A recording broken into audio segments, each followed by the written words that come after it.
Hey guys, welcome back to the channel.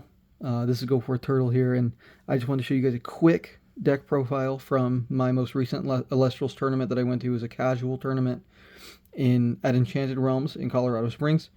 And basically what I brought was the Pharaoh structure deck with a couple additions. We had a draft, and in that draft I managed to pull this Celestlio, and I could not help myself, but after playing with it in the draft and seeing how it played, I really enjoyed the way that it played. And as a result, I threw it in, made a couple additions. I threw in a couple other cards to make the engine work, and I just updated some of the counter runes just to see what I could do to make the deck a little bit more functional going into it. And I actually did really well. I'm trying to remember how many rounds there were exactly. All I know is at the end of it, I won the first two games 2-0, and then I lost the third, which was the first of the top four, and then I won my second. So I won three. It went 3-2. I won the first two matches, lost the third, that was top four. But because I was only one of two people who went 2-0. That basically put me in the winners bracket. I lost the first of that. Then I won the next game, which put me in the top two. And then I ended up losing to the same person who was on some serious fire stuff, man. But every game I played, I didn't get blown out of the water once. They were all very close. Even the matches I lost, they were within each of us were within just a few spirits, and a different play here and there could have changed everything. So let me just show you really quick what I ran. I'll tell you what I kind of switched in myself, what didn't come in the deck, and then I will tell you, let me preface, this may not even be meta. This may not be the greatest way to play this. This was just my first experience, and I mean, I was able to take second with it, so it really shows that this game has a really fun barrier of entry. Enter it, take a structure deck, learn the game, and who knows how far you can take it with just some minor tweaks and adjustments. So let's get started. So first, I have to showcase the Celestlio. He was the MVP. Along with Pharaohgeist, this card's just phenomenal. Very easy to get out compared to most level 3 Ascension Elestrals. So if I got him out, usually if I got him out in a game, I won the game. Like it worked out for me pretty well. So one Celestlio, I have 3. I managed to trade for 2 more. So I'm thinking about building something that's more focused around him, but I want a little bit of a balance between him and Pharaohgeist. So one Celestlio, and then I ran two Leo Bright. So normally the traditional package is like you run 3 of the level 1 Ascension, 2 of the level 2, 1 of the level 1. This time, just to test it out, I ran 1 of each. So I ran with, two Leo Brights, because that's a really good card, really high attack, really easy to get into. And in a pinch, I could ascend from Calfmel into this instead of Pharamel and get the healing plus that foretelling, which is really nice. And if I had the chance to hit the Celestlio, then it was totally worth it. So 2 Leo Bright. I'm just put them down like this. Not very organized, guys. It's not what I'm known for. If you want organization, go literally watch anybody else, and you will get the organization you look for. And then I've got 1 Nebuleo. Love this card. I think I'm going to bump it up to 3 for the tournament today. I need to get a couple more copies of it, but I like that if you're playing a mirror, it is really good at raising the attack and getting a lot of, you have a lot of solar spirits on the field. You can really hit for a pretty high number with just a level 1 spirit and get over some really hard to hit Elestrals. So 1 of those. And then I got the 1 Pharaohgeist from the structure deck. From here, a lot of what I had in the deck is the same. The foil Pharaohgeist from the structure deck, absolutely love the art. This card, once it gets on the field, it is literally like pay the tax or don't play at all. Like, it is just so taxing on the opponent. They lose 1 spirit every time that they try to cast a card. The fact that it can't be destroyed in battle and makes it a really good to sit on in defense if you need to, but that 9 attack really comes in handy. There's not a lot of Elestrals that their attack is much higher than that, and even if it is, I mean, this guy can't be destroyed in battle, so that really helps. If you can hit directly, that's just 3 spirits of damage, minus any if you're attacking just over another Elestral. It's a really good card. Absolutely love it, and I love that it is not affected by Shield of Achilles. That was one major benefit. So 1 Pharaohgeist. I might switch it up to 2.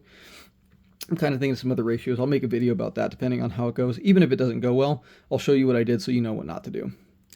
And then I've got, I believe I ran 2 Faramel, just the same as what's in the structure deck. This guy's amazing. He really just makes your opponent think like they're probably going to try to have to attack into him anyway, but they have to figure out another way around him unless they want that Pharaoh Geist on the field. Great card. Ran 2 of those. And then this to me is almost a staple. I have to have this because unless you're running the 3 Ambrosia, this is just a way of getting Ambrosia and having field presence at the same time. You get the Capmel, which if they don't destroy it and you keep it on the field, it's Ascension fodder, and then you get the Ambrosia anyway. Or they destroy it and you get the Ambrosia, and at least you're not losing too many spirits. You can get back what you put into it plus 2. I think it's a really good card. I love Capmel. It's going to stay at 3 for as long as I'm running Solar. So I got 3 of those. And then Apollo's a good card. Man, it gets a great Divine Rune. Plucky, since it is Solar, it helps with Nebuleo in terms of having an additional enchanted Solar on the field. It's got a decent sized booty. It gets you that Apollo. It's basically, is it Elichick? I can't remember the card off the top of my head. Basically, let's just say it's Elichick. And if I'm wrong, let me know. It's basically Elichick, but for Solar. I love the card. Really good for me. I ran 2 of those. And then Cypromal is one that I'm not sure if I want to keep it or not. What I like about Cypromal is it gets you that Golden Fleece, and you're able to use resources that have already technically been used to play that Golden Fleece, so you're not necessarily burning through your Spirit deck. You're getting a rank 1 out there, and you can cast that and basically keep it alive. They have to use a resource to get rid of that Golden Fleece. So I like it. I think I ran 2 of those.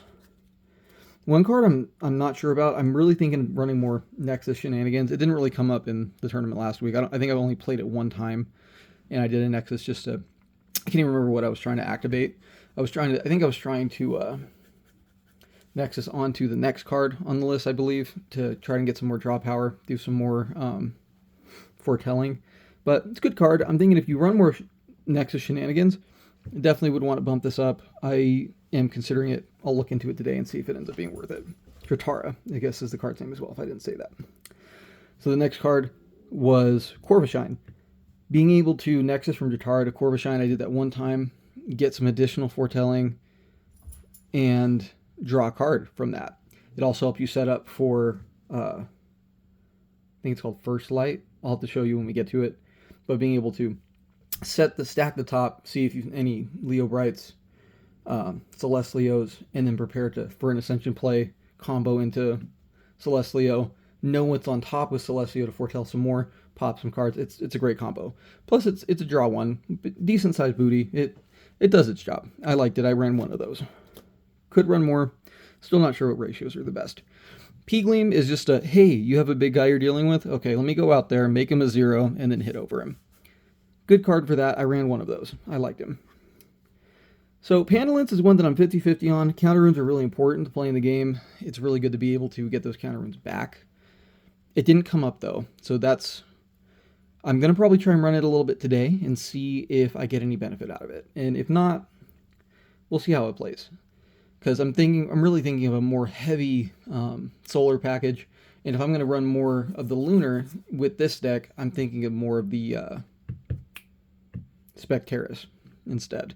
But we'll see. So I did run 3 of those just to see if it would come up, or 2 of those, and it did not come up. So I got it on the field. I think I pulled a counter rune once, and then it was towards the end of a game, so it was more just insurance for me. Spectaris, I ran 1 of these. I think just 1. Yes, ran 1 of those. Love this card. Really good. Came up several times in terms of getting over some, Elestrals that their abilities allow them to buff themselves, make it really hard to get over. You can put this guy out there, swing, suppress, hit over, game over. Love this guy. Absolutely love this card. Traded for a couple. I have a couple foils. I'm thinking I'm going to upgrade, maybe make 2, put 2 of these in here. Definitely going to upgrade those. So I got 1 Spectaris. I'm running the 2 Apollo from the structure deck. And for the most part, those cards that you just saw, I think almost all of those were how they came in the structure deck. So not much change. If you want to buy the structure deck, it's a really fun. Pharaoh Geist, such a fun structure deck. Apollo's great. Being able to foretell 3 Unless you have Soul Bell, then you can foretell 5. Being able to foretell those and then pull a Solar Elestral into your hand and then stack the other 3 or 2 or 4, depending on what's on the field, really is an awesome ability. And you get to do it for potentially 4 turns if you do enchant 3 solar to it. I was finding myself enchanting maybe 2 to it and getting 3 turns worth. I wanted to keep some extra resources back. So however aggressive you want to be, Apollo's a great card. You need it. I need a foil. If anyone's got one, wants to make a trade, let me know. I'm down. I want some foils. And then we've got First Light. I think I ran 2 of those. Yes. And I believe it's the 2 from the structure deck. Love the Peegleam art on there.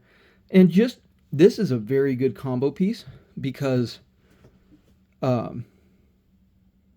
what you get to do is basically, if you've already done some foretelling, say you are about to ascend into Leo Bright. And in that Leo Bright, you are able to see the top 4. Or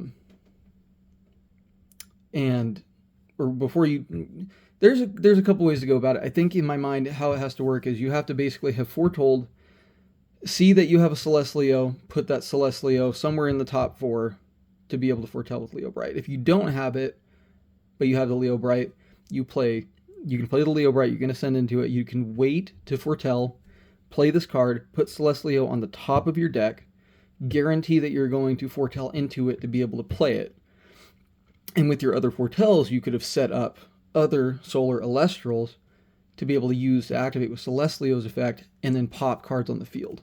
So, great card. Running 2 of it. I'm probably going to keep with 2 today. I'm still not sure, but we'll see how it goes. But I really like that card. It really works well. Dense Fog came in clutch multiple times with Elestrals trying to attack over with higher attack. But before they declare attack, of course, you have to suppress it first. Because if you suppress it after an activation, the activation, I believe, still goes through. I could be wrong, but that's what I saw most recently in doing some research. But it's a great card. Pairs really well with Specteris. I might jump up to 3 and move up to 2 Specteris. Not sure, but I absolutely love this card. It's really good. Golden Fleece, basically put it on your, empower it to an Elestral, and then they have to expend extra resources to destroy it. They either have to destroy they have to try to destroy the Elestral and remove the Fleece, or find a way to destroy the Fleece to remove the Elestral. At the moment, I don't think there's any way to knock out both at once, which I think is a really good resource. I'm running 2 of those. And then I'm running the Rune version of Cathmel, Ambrosia, just for enchant 1 spirit, return 3 spirits from your Underworld to the spirit deck. I used it a couple times, definitely came in handy. Another card that came in clutch more than I ever even thought, and I didn't realize how much play it actually had, because I was usually just using it with Golden Fleece, but now I think I'm going to run a little bit more of the Poison Tunic tech with it. But Argo, being able to cast it after an Celestial declares an attack, and then you can cast an artifact rune from your hand or deck. Fantastic, actually. Fantastic ability. This week I'm going to tech in some Poison Tunics as a way to try and remove some difficult Elestrals that are, coming at me, and potentially have them to force them to expend more spirits in the process. So I pulled a foil of it from the draft, replaced the one that came in the structure deck. So still basically the same. Love this card. Had a lot more utility than I thought it would have. I almost cut it, and I'm really glad because it ended up winning me a game. Altar of Stars, also a good card. Really helped me with removing some tough Elestrals that, big attack, not so big booty, made it easy to, or in reverse, being able to flip them and be able to get over an Elestral that I normally wouldn't be able to. Really like this card. Very simple. I can't remember if Poison Tipped Arrow came in the deck. I think it might have, and I ran the 2. Came in handy several times, man. Really good for removing. This card speaks for itself. Anybody who knows the game knows this is a good card. If you don't, pause this, read it. Really good Elestral. Or really good rune for removing Elestrals. And I did put in 2 Shield of Achilles. I love this card. I can't remember if this came in the structure deck either. Forgive me. I don't have the list in front of me. I don't have the box either, so I can't remember what all came in it exactly. But ran 2 of these. Came in handy several times. They really helped keep me in the game sometimes, especially in the games that I lost. They helped me not lose as fast and just put me in better positions. And then 2 that I added was definitely 2 Gorgon's Gaze. It's just too good not to include. I did pull this from some of my other card resources that I had, put it in there. Really came in handy in stopping some things that, if they had been allowed to resolve, really could have steamrolled me. So definitely worth having. And so I did run the 2 Celestlio. He was in the back. My bad. So I did run 2 of them. I ran 2 Celestlio, 2 Leo Bright, 1 Nebuleo. Love this card. This is one of the ones I traded for. Big fan of Celestlio. I'm a Celestlio Chad. And then just 1 Temple of the Sun. I think I'm going to cut this because I didn't see a lot of guys at my locals running solar. There will probably be more because it's the first day of the new competitive season. This is going to be a more competitive tournament. So if they're running solar, I definitely don't know if I want to run this because, you know, I might put it in the side. We'll see. But basically, that's the deck. That's the 40 cards. I ran 13 Solar Spirits and 7 Lunar. And that's just kind of what I rocked with straight out of the structure deck. Had such a fun time, guys. Definitely try this game. Definitely worthwhile. Just had such a good feel. Good game mechanics. Not too hard to understand. And a pacing that the games can still go by quickly. But you don't sit there for 30 minutes watching somebody play their turn out. So that's probably one of my favorite things about it. Definitely look into this game. Definitely go to Elestrals.com. Pick up a structure deck to start. It's a great place to start. And just pick up some product. Find a locals. Find anything nearby. Make some friends. It's just a great way to enjoy a TCG. So hope you guys enjoyed this video. Sorry, it's a little bit longer than I meant it to be. I have to go to leave soon. So I'm going to update this deck real quick and take off for my tournament. And hopefully I'll be able to bring some stuff back to show you and at least be able to tell you how bad I did if the deck didn't turn out as good as I thought. So hope you guys have a great day. Thank you for watching. Please leave a like, comment. Any feedback helps. Even if it's negative feedback, man, I'll take whatever I can get. So anything I can do to improve in making better quality content for you guys. All right. I will see you guys later. Peace.